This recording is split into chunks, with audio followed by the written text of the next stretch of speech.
There are dangers on internet social networking sites, how to protect yourself and your family, and what to do when it all goes wrong. Coming up next on Bright Ideas.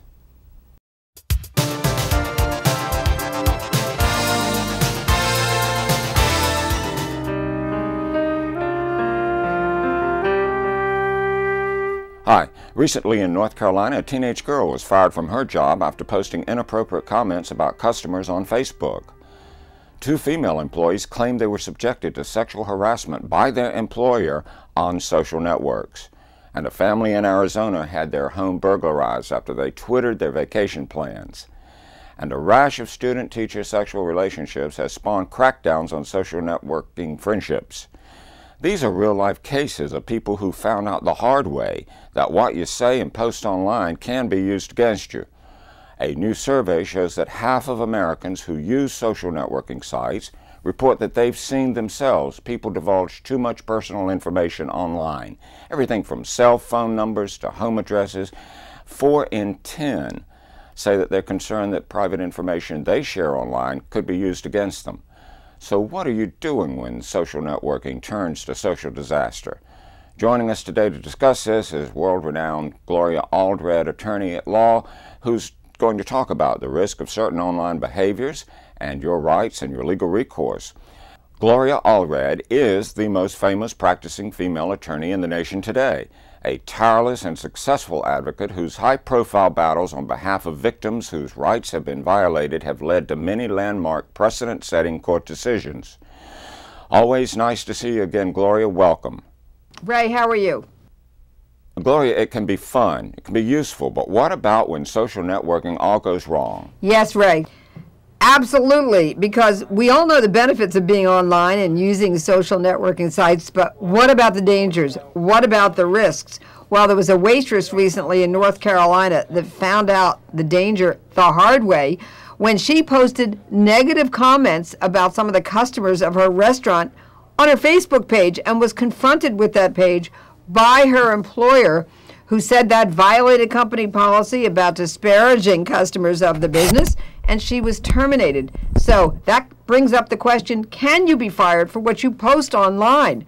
Well, lawyers.com did do a survey recently and found that 40% of individuals surveyed believe that you could be fired for what you say on a social networking site, although 53% said they didn't think an employer should be able to terminate you for what you said on one of those sites.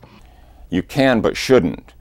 We hear of a teacher recently on a cruise ship vacation, posted her picture of partying, maybe too much, and she loses her job at the school. This is what we're talking about today, right? Yes.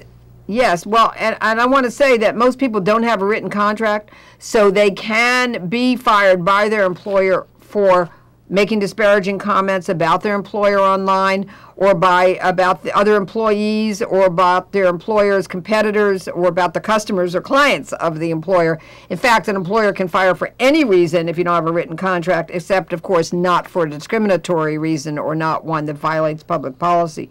But as to, let's say you're posting photographs of yourself drunk or doing drugs online, it may be that a prospective employer, someone you're looking to hire you, sees that, and they may say, you know what, I don't think I want to hire that person for my job, or I don't want to promote that kind of person at my place of employment. So be very careful about what you post online.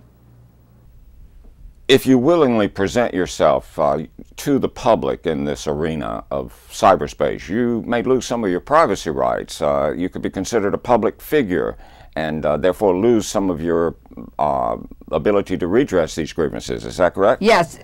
Well, for defamation cases, there's more that has to be proven if you are a public figure than would have to be proven if you were a private figure. But that's interesting because so many people now are going online. You know, really is the question of, are private people becoming public people? So I would say, when in doubt, don't. Now, we have a recent example, for example, of a woman who was a former college student at Duke, who posted some of her sexcapades online and just sent them to a few friends, who also then sent them to other friends, and suddenly went viral and now into the blogosphere.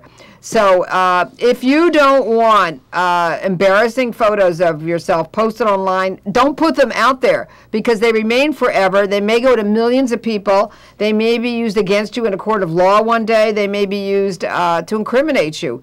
So just be very, very careful about what you post. Yes, once these are online, once the toothpaste is out of the tube, it's virtually impossible to clean the slate, and revealing private facts can come back to kick you, right? Exactly.